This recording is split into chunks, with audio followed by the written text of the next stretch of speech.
October 25th, 1944.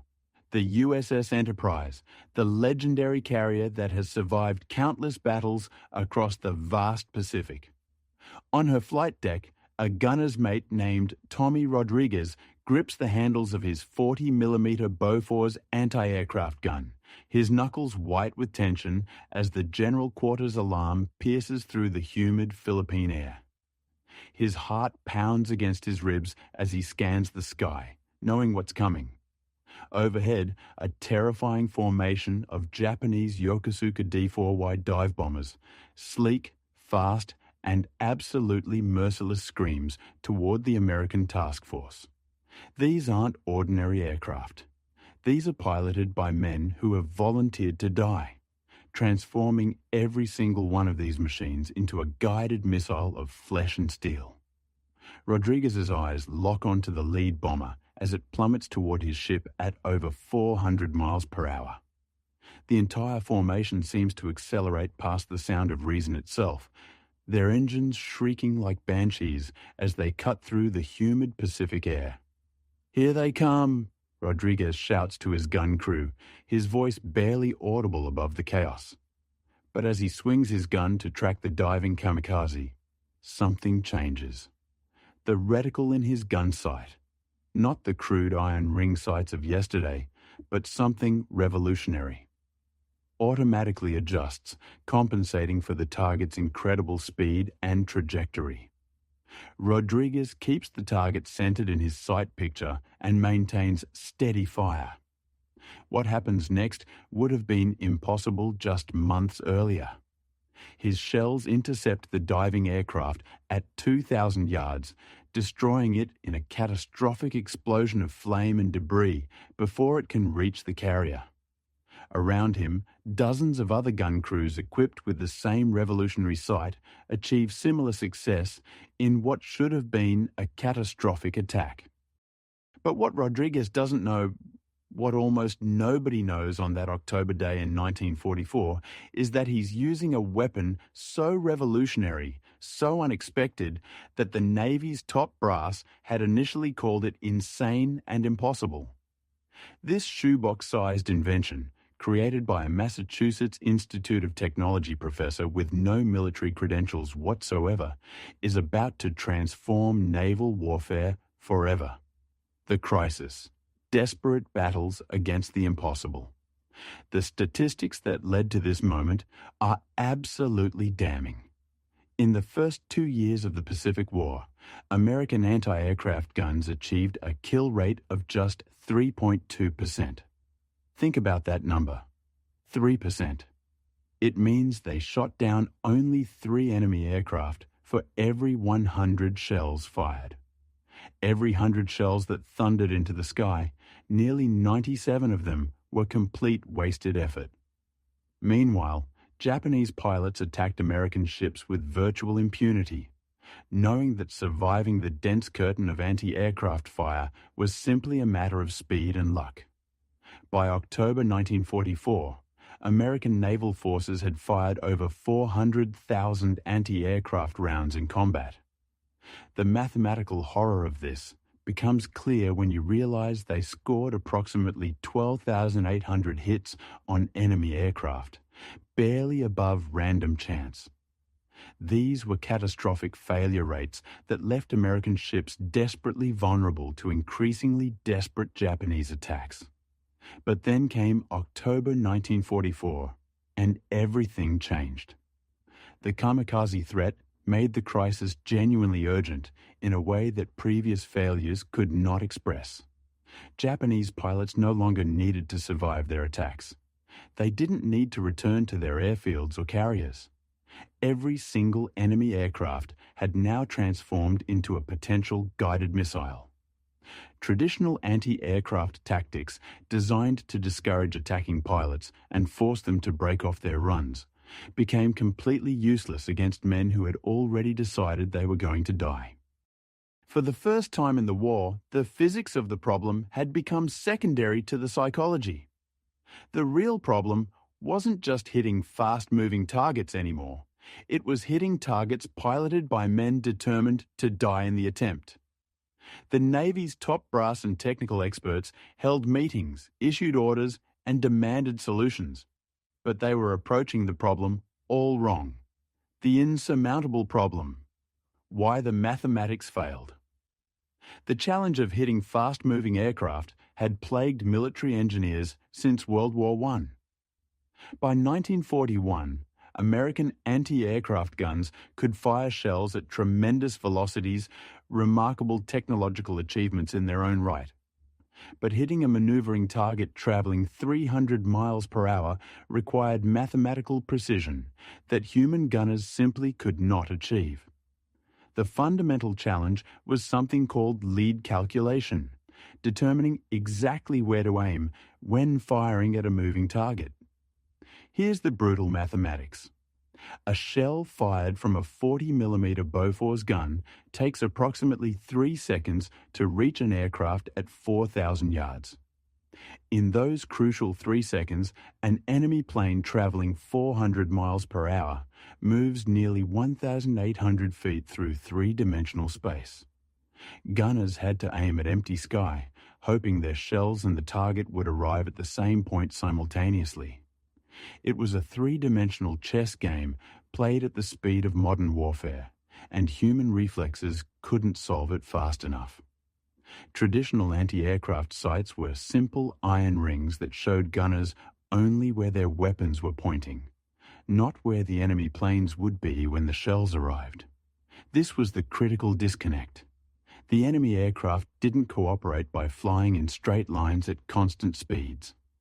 They dived, climbed, banked, and spiraled through the sky in complex three-dimensional patterns that human reflexes could not calculate fast enough. The Navy's Bureau of Ordnance had tried multiple solutions over the years. Fire control directors used massive mechanical computers to calculate lead angles. But these room-sized devices were too complex for rapid target changes and too delicate for shipboard use.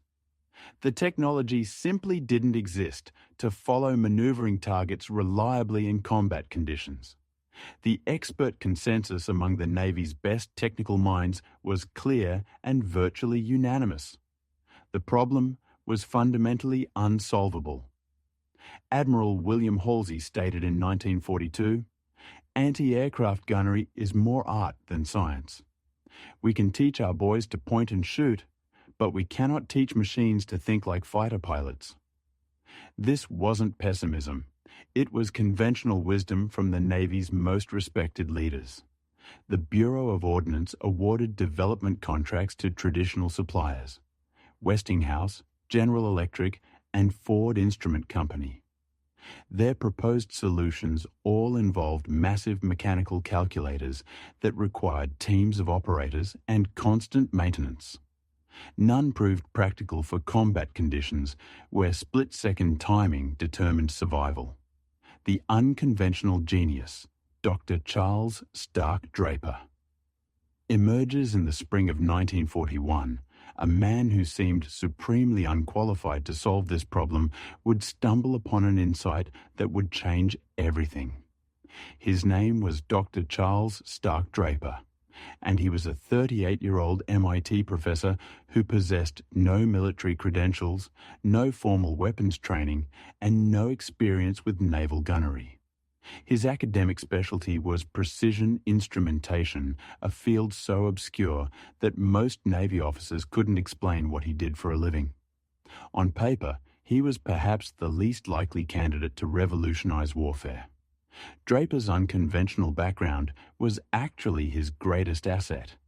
He earned his doctorate studying gyroscopic instruments, focusing on devices that measure rotation and orientation with microscopic precision. While Navy engineers designed massive fire control computers, Draper worked with spinning wheels the size of silver dollars. His colleagues at MIT knew him as an eccentric genius who approached problems from unexpected angles. Students called him Doc because he insisted on hands-on experimentation rather than purely theoretical analysis. His laboratory resembled a machinist's workshop more than a university research facility filled with lathes, drill presses, and precision measuring instruments. The breakthrough moment came during lunch with pilots and engineers from the Sperry Gyroscope Company. They'd been testing Draper's latest invention, a rate of turn indicator that helps pilots determine how fast their aircraft are banking. The device used a small gyroscope to measure rotational movement with extraordinary accuracy. Someone brought a newspaper to the table with headlines about German tanks advancing through France.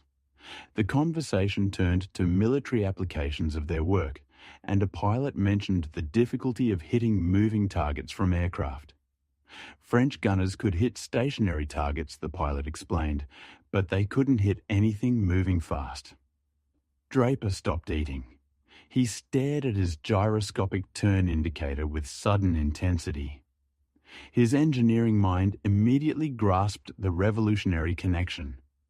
If a gyroscope could determine how fast an aircraft was turning, it could also predict where that aircraft would be in the future. What if you could make the gunsight automatically lead the target? He asked this question quietly, almost to himself. The table fell silent. The concept seemed impossible. A mechanical device that could think ahead, calculating where to aim based on a target's current movement? The mathematics seemed to suggest it couldn't work. But Draper saw the elegance of the solution with crystal clarity. His gyroscope didn't need to be intelligent. It just needed to be precise. The Secret Workshop, Birth of the Shoebox. Over the following weeks, Draper became obsessed with the lead computing sight concept. He borrowed every book on ballistics and fire control he could find, studying the physics of projectile motion and target interception until his eyes ached. His office filled with calculations covering trajectory mathematics, gyroscopic mechanics, and optical sight design. His insight was revolutionary because it was so elegantly simple.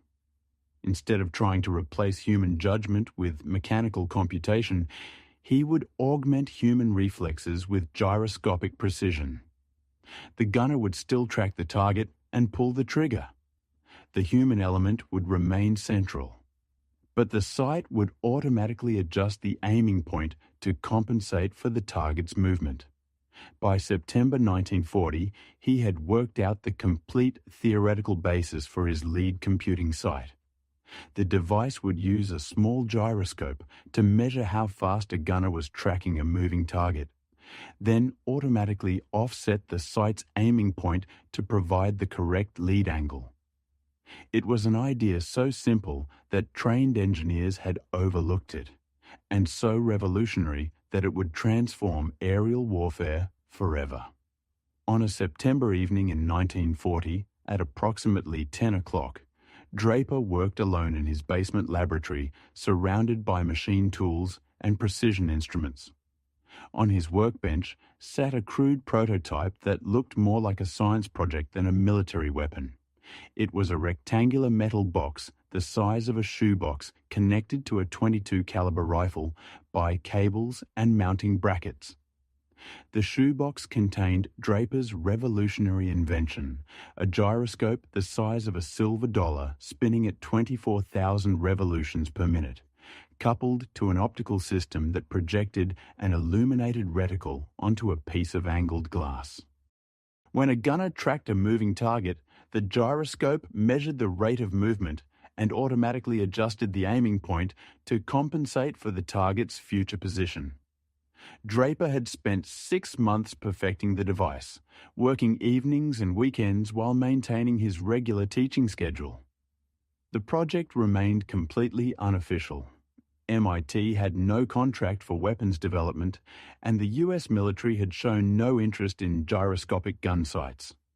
That night marked the first live fire test of his lead computing sight. Draper mounted the modified rifle on a pipe stand to support the extra weight of his prototype device. He rigged a simple target system, a white towel attached to a rope that moved back and forth across the laboratory like a pendulum, simulating an aircraft crossing a gunner's field of view. The first shot missed completely. Draper's calculations were slightly off, and the sight provided too much lead. He adjusted the gyroscope settings and fired again, closer, but still behind the moving target. For 3 hours, Draper fired single shots at his improvised target, making minute adjustments to the sight's mechanics after each miss. Gradually, the system improved. By midnight, he was hitting the moving towel consistently, something that would be nearly impossible with conventional iron sights. The breakthrough came with his final shot of the evening. The towel swung across his field of view at a slight angle, simulating an aircraft in a banking turn. Draper tracked the target smoothly, letting his gyroscopic sight automatically calculate the lead angle. He squeezed the trigger. The bullet tore through the center of the moving towel. Draper stared at the result in amazement. His crude prototype had just accomplished something that military experts considered impossible, automatically calculating the correct firing solution for a maneuvering target. The battle for recognition, overcoming Navy skepticism. The next morning, Draper approached his contacts at Sperry Gyroscope Company with the test results. Company engineers examined his prototype with obvious skepticism, noting its crude construction and unconventional design. "This looks like something you built in your garage," remarked the chief engineer. "I did build it in my garage," Draper replied calmly. The Sperry engineers studied the gyroscopic mechanism more carefully, recognizing the precision and sophistication hidden within the rough exterior. The mathematical principles were sound, and the test results spoke for themselves. But when Draper presented his invention to military representatives, the response was immediate and hostile. "This is completely insane," declared a Navy ordnance officer.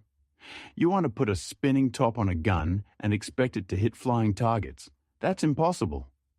The room erupted in dismissive laughter, but Draper remained confident.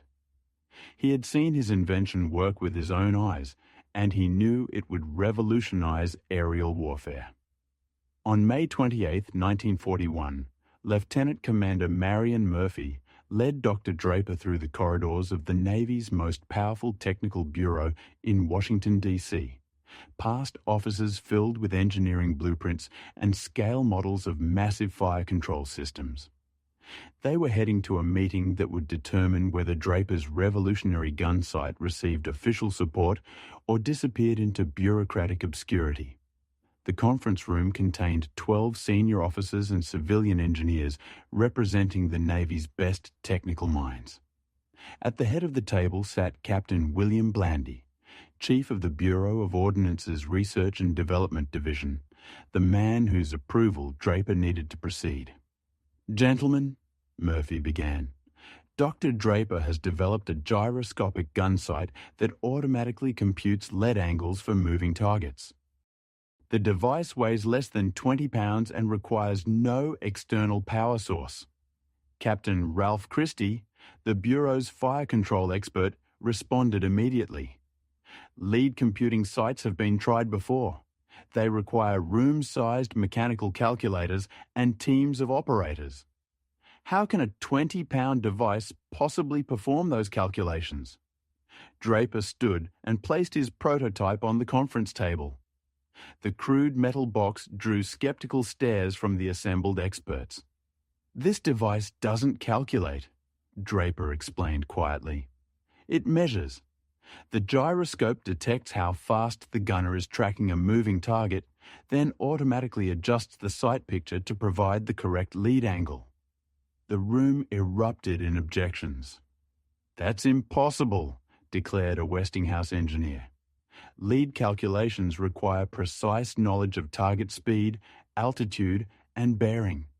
You can't measure those variables with a simple gyroscope." The system was fundamentally flawed, added a Ford Instrument Company representative. "Combat gunnery requires mechanical precision that human operators cannot provide. Your device relies on gunner skill rather than eliminating human error." Captain Christie pounded the table for attention. We've invested millions of dollars developing proven fire control technologies. These mechanical calculators represent decades of engineering advancement. You're asking us to abandon scientific principles for some spinning toy." Draper remained calm as the criticism intensified. He had faced academic skepticism before, and he knew that revolutionary ideas always encountered resistance from established experts. "Would you like to see a demonstration?" he asked simply. The room fell silent. Nobody expected the crude prototype to actually work.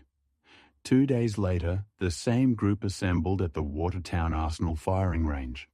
Draper mounted his modified .22 caliber rifle on a shooting stand, while Murphy operated a mechanical device that pulled targets across the range at varying speeds and angles. The first target appeared, a white panel moving from left to right at approximately 30 miles per hour.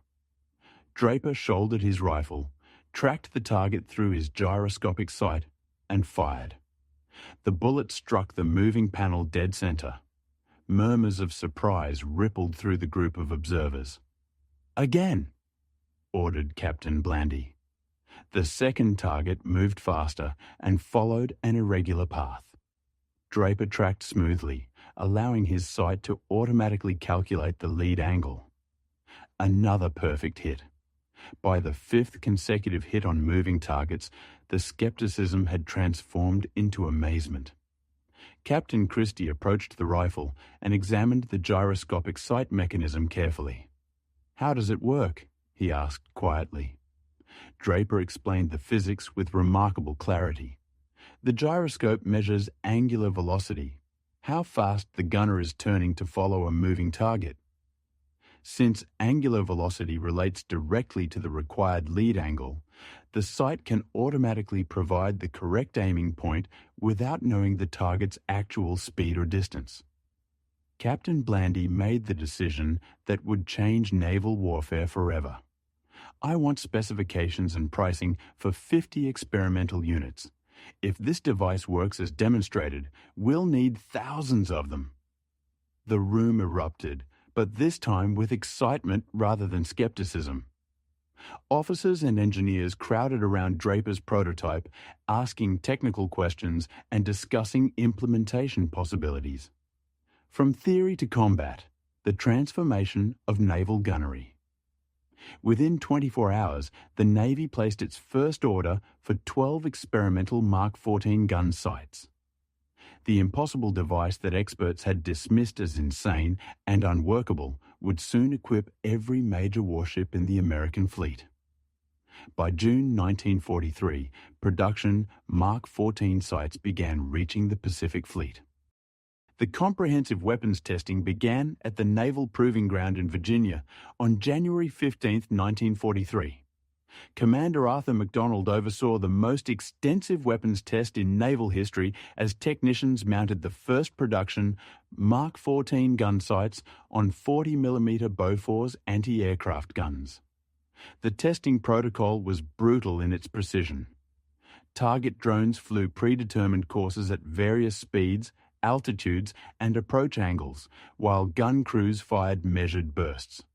Electronic counters recorded every shot fired and every hit achieved, creating an exact mathematical measure of the sight's effectiveness. The results were absolutely stunning. Baseline testing with conventional iron sights. 12,147 rounds fired, 412 targets hit, success rate 3.2%. Testing with Mark 14 gyroscopic sights. 11,339 rounds fired, 1,527 targets hit, success rate 10.1%. The improvement was more than triple the kill rate of conventional sights. But the most remarkable results came from tracking individual gun crews over multiple practice sessions. Gunners using Mark 14 sights improved rapidly as the automatic lead calculation allowed them to focus on smooth target tracking rather than mental mathematics. Gunner's mate First Class Joseph Romano provided typical feedback. "With the old sights, I was always guessing where to aim. Half the time I'd overshoot, half the time I'd undershoot. With the Mark 14, I just keep the target in the sight and squeeze the trigger. The sight does the thinking for me. The first combat test came during the invasion of the Gilbert Islands on November 20th, 1943.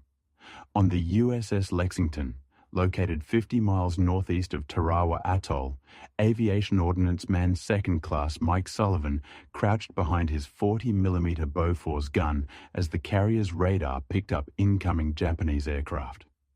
Betty bombers approached at 15,000 feet before beginning their attack dives, accelerating past 350 miles per hour as they targeted the American task force. "Bogies inbound, bearing 270, shouted the gun director operator. Sullivan swung his weapon toward the approaching aircraft, peering through his Mark 14 gyroscopic sight. The illuminated reticle showed him exactly where to aim, automatically adjusting as he tracked the diving bomber. The first Japanese aircraft entered his effective range at 4,000 yards. Sullivan opened fire, sending a stream of 40mm shells toward the enemy plane. His tracers streaked ahead of the target, exactly where the Mark 14 sight predicted the aircraft would be.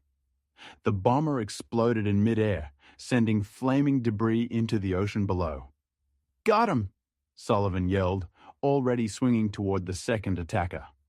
Within 15 minutes, the American task force shot down 11 Japanese aircraft, while suffering only minor damage to one destroyer. The kill ratio represented a complete reversal of previous engagements where Japanese pilots routinely penetrated American air defenses. But the most dramatic proof of the Mark 14's effectiveness came during the Kamikaze attacks on the Philippines. The Kamikaze campaign that should have devastated the American task force instead resulted in heavy Japanese losses with minimal damage to US ships.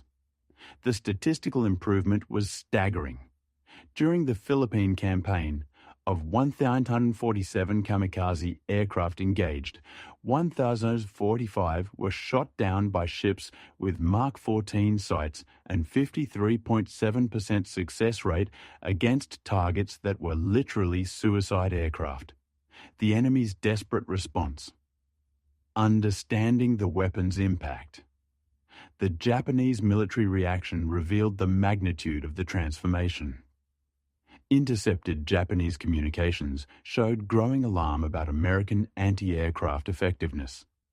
Commander Yoshio of the 343rd Naval Air Group reported to his superiors with obvious frustration.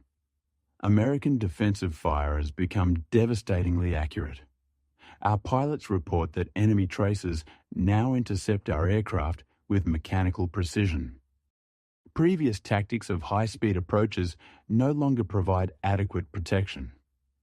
Lieutenant Saburo Sakai, Japan's leading ace with 64 aerial victories, made an observation that demonstrated how fundamentally the technology had changed warfare. Something has changed in American gunnery. Their shells now arrive exactly where our aircraft will be, not where they are. It is as if their gunners can see into the future. The most telling assessment came from Admiral Takiro Onishi, commander of Japanese naval aviation. American ships have become nearly impossible to attack. Their anti-aircraft fire achieves hit rates that approach theoretical maximums.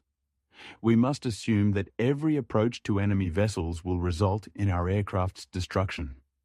He was expressing something more than mere military disappointment. He was acknowledging that American naval air defense had undergone a fundamental transformation. The human impact extended beyond statistics.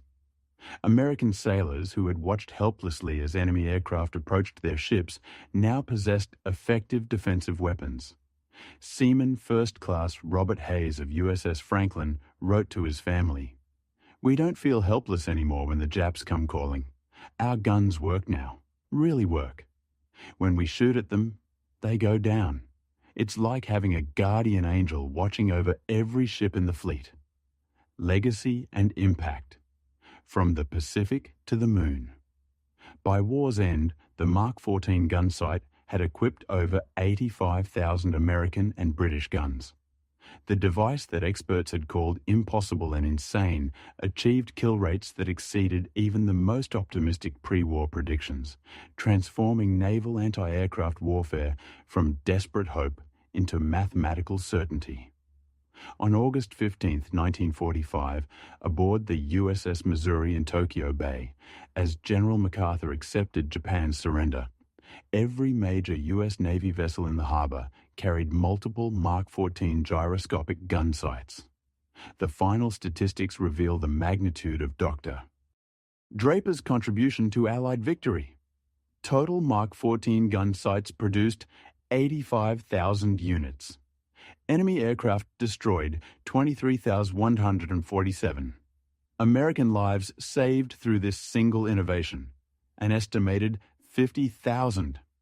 Post-war analysis showed that ships equipped with Mark 14 sights achieved anti-aircraft kill rates 15 times higher than vessels using conventional gunnery. The mathematical precision was staggering.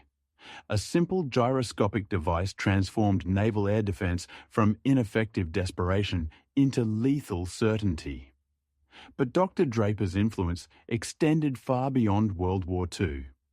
The gyroscopic principles that he pioneered for anti-aircraft gunnery became the foundation for modern inertial navigation systems.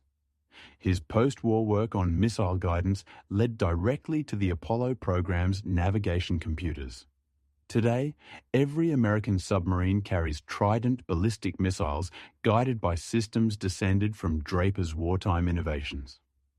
The Charles Stark Draper Laboratory continues as the sole supplier of navigation systems for U.S. Navy strategic weapons, a direct lineage to that crude shoebox prototype tested in an MIT basement. Modern fighter aircraft use head-up displays that project targeting information onto pilot windscreens, employing the same principles Draper used for his gyroscopic gun sight. Contemporary anti-aircraft systems still employ gyroscopic stabilization for precise target tracking. The legacy he created continues to protect American forces and interests worldwide. The Quiet Genius. A life of humble achievement. The most powerful testimony to Draper's character comes from the men who lived through the transformation. Lieutenant Commander Frank Smith of USS Hornet wrote in his final patrol report, "The Mark 14 sight gave us confidence we never had before. We knew that when Japanese aircraft approached our ships, we could stop them. That psychological change was as important as the technical improvement." Gunner's Mate First Class. Joseph Romano provided perhaps the most moving tribute. Dr. Draper never set foot on a warship, never fired a shot in anger, never wore a uniform. But because of his invention, thousands of American sailors came home alive. We owe him everything. But Dr. Draper himself remained characteristically humble about his achievement. When reporters approached him after the war for interviews about his revolutionary gun sight, he consistently deflected credit to the Navy personnel who implemented his device.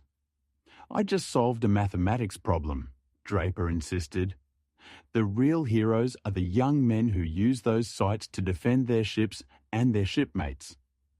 Draper refused all offers for commercial endorsements, celebrity appearances, and Hollywood movie deals. He returned to his MIT laboratory, focusing on new challenges in precision instrumentation. His wartime fame became an embarrassment that he actively avoided. In 1946, President Truman awarded him the Medal of Merit for his contributions to the war effort, but Draper received the honor without fanfare or public celebration. The mark of true genius is not in seeking recognition, but in solving problems that matter. Dr. Charles Stark Draper never sought the spotlight, yet his innovations fundamentally changed the course of human history. From the anti-aircraft guns of World War II to the guidance systems that took humanity to the moon, his work demonstrates that extraordinary achievement often comes not from those with the most credentials or the loudest voices, but from those with the courage to question conventional wisdom and the brilliance to see solutions that others couldn't imagine. The modest professor who built a revolutionary weapon in his basement did more than change naval warfare. He demonstrated that true innovation thrives not in the halls of established authority, but in the hands of someone willing to see an old problem with fresh perspective. Stark Draper didn't know that automatic lead calculation was impossible, so he went ahead and invented it anyway.